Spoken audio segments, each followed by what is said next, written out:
La Cuba que yo conocí, la Cuba de mi infancia y todo eso, a nosotros, por lo menos a mí, nos enseñaban que había gente decente y gente que no lo era. Y la riqueza no tenía nada que ver con la decencia. Un día luchamos por la libertad, por obtener la libertad, y a nombre de esa libertad perdimos más la libertad todavía. ¿Con qué íbamos a cortar caña? Con el pensamiento es muy difícil cortar caña.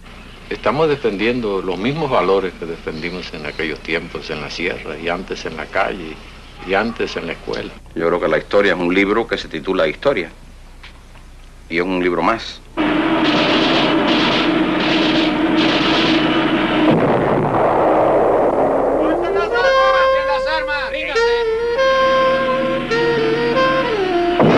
La historia reciente de Cuba comienza el 1 de enero de 1959 al triunfo del poder revolucionario. ¿Por qué esa revolución de libertad con pan, pan sin terror, se desvió de sus orígenes? El 1 de enero de 1959, a las 2:45 de la mañana, yo sentí sobrevolar en mi casa unos aviones que hacían gran estruendo. Y unos minutos más tarde sonó el teléfono y era el director de la revista Bohemia, que me dio un grito que me dijo: Batista se fue. Rápidamente me vestí, salí hacia la revista Bohemia, crucé toda la ciudad dormía sin estar percatada de lo que estaba ocurriendo. Recuerdo que el sucesor de Batista estaba convocando a los medios de comunicación para una reunión. Al llegar allí, el director de Bohemia me dijo: mira, el poder en este momento está en la Sierra Maestra, hay que salir hacia allá, hacia buscar la primera entrevista con Fidel Castro. Fidel Castro estaba un poco lejos, traté de hacer contacto con él, pero no lo encontré. Y como habíamos pensado antes, vimos una serie de disposiciones. La declaración de huelga general, que las milicias tomaran las ciudades, que el ejército rebelde avanzara, que no se hiciera justicia por las manos. Un poco más tarde llegó Fidel y avanzamos sobre Santiago de Cuba. Y yo recuerdo que esa noche, llegando a Santiago, mi primera conversación con Colombia, sentí una estación que decía: aquí Colombia rebelde, y de pronto salía la voz del coronel Barquín. Yo estaba en prisión de Isla de Pino, durmiendo, porque nos enteramos de la huida de Batista, la caída del régimen, como a las 9 de la mañana, porque pasó un preso común y nos gritó: se fue Batista. Nosotros le mandamos a decir a Fidel Castro de que nosotros éramos parte de la revolución triunfante. Y lo era. Porque habíamos estado 3 años en prisión por combatir el régimen. Nosotros no estábamos frente a la revolución, estábamos con la revolución. Nosotros venimos de prisión, 3 años en prisión, sin conocer en realidad lo que está pasando afuera. Pero cuando yo llego al Estado Mayor me encuentro con que en realidad el ejército acéfalo se ha entregado, se ha pasado a la revolución. Rego entregó Oriente, Padrón Pérez entregó Bayamo. Quiere decir que cuando yo llego a Colombia ya era tarde para salvar a Cuba, yo diría. ¡Viva Fidel Castro!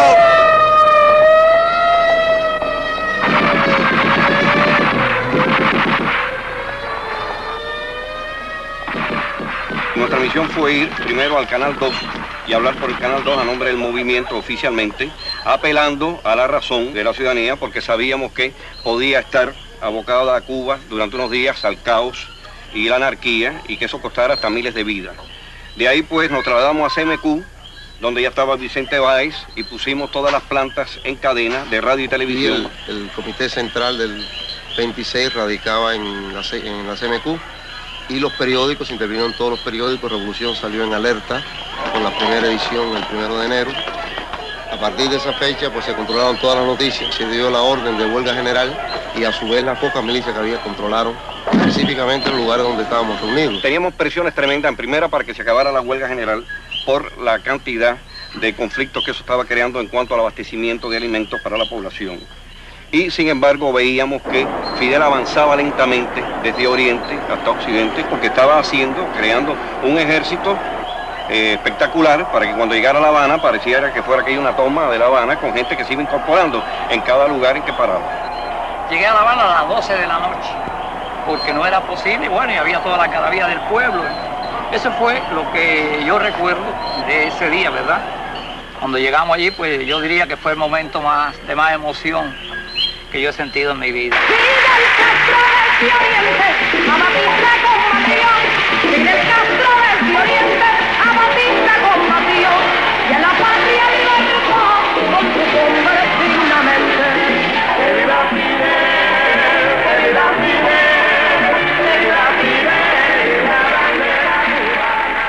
Fidel Castro llegó a La Habana, todas las instituciones estaban podridas. Es decir, todas las instituciones estaban realmente en crisis. ¿Dónde está su gran traición a Cuba? Que pudo haber echado a un lado de una patada una institución para haber creado otra. Él le dio la patada a las instituciones que estaban carcomidas, deterioradas de la República y creó las instituciones de un régimen totalitario. Esa es la gran traición que él comete con Cuba. Yo creo que el 1 de enero explica una sola cosa: la rebelión del pueblo cubano contra una dictadura. Y eso explica el por qué todos los factores cubanos, los obreros, los campesinos, el ejército el 26 de julio, los estudiantes, el directorio, la pequeña burguesía, la gran burguesía, la iglesia, todo el mundo está contra Batista. Y si Fidel Castro toma el poder, es porque en este momento simboliza para todos los cubanos la idea civil, la idea revolucionaria y la idea nacionalista, que más tarde traiciona. Empieza la fiesta de la libertad. Se aprueban nuevas leyes que rebajan alquileres, teléfonos, electricidad. Fidel Castro nombra al magistrado Manuel Urrutia presidente de la República y promete elecciones generales en el término de un año. Es la revolución de libertad con pan, pan sin terror. Pero surgen también los primeros excesos. Los juicios públicos contra los criminales de guerra se convierten en un penoso espectáculo de abuso del poder revolucionario.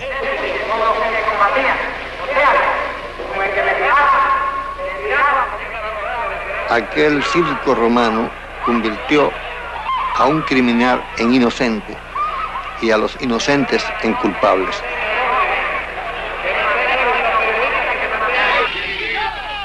Las críticas al gobierno revolucionario aumentan y Castro, en un intento por aplacarlas, acepta la invitación de los editores de periódicos de Estados Unidos. Allí promete que acabará con los fusilamientos y afirma que su gobierno no es comunista. I know you are worried. First of all, if we are communists. And of course, I have said very clear that we are not communists. Very clear. A su regreso a La Habana, firma la ley de reforma agraria que liquida el latifundio. El campesino se convierte en héroe popular.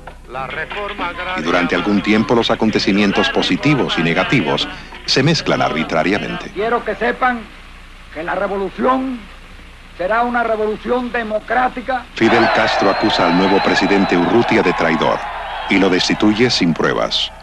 Y cuando el comandante Huber Matos advierte a Castro de la infiltración comunista en el ejército, es acusado también de traidor y condenado a 20 años de prisión. Todos teníamos las mismas dudas que Huber Matos y Fidel entonces se dirige a mí y me dice que si yo creía que Huber Matos era traidor. Le dije que no, me dice que entonces yo pensaba que él era un mentiroso. Mi responsabilidad no la podía delegar en nadie y yo sabía que Huber Matos no era traidor. El segundo jefe de la revolución, Camilo Cienfuegos, desaparece misteriosamente después de haber sido enviado a arrestar a Huber Matos. Y Castro niega nuevamente las acusaciones de ser comunista. Y toda esa campaña de comunista al gobierno revolucionario, campaña falsa, campaña canallesca, que ni nos preocupa ni nos asusta. El pueblo de Cuba sabe que el gobierno revolucionario no es comunista. Pero se nacionalizan fábricas, bancos, tierras. Es el fin de la propiedad privada y la libre empresa. Se crean los comités de defensa. Comienza el estalinismo cultural y la militarización masiva.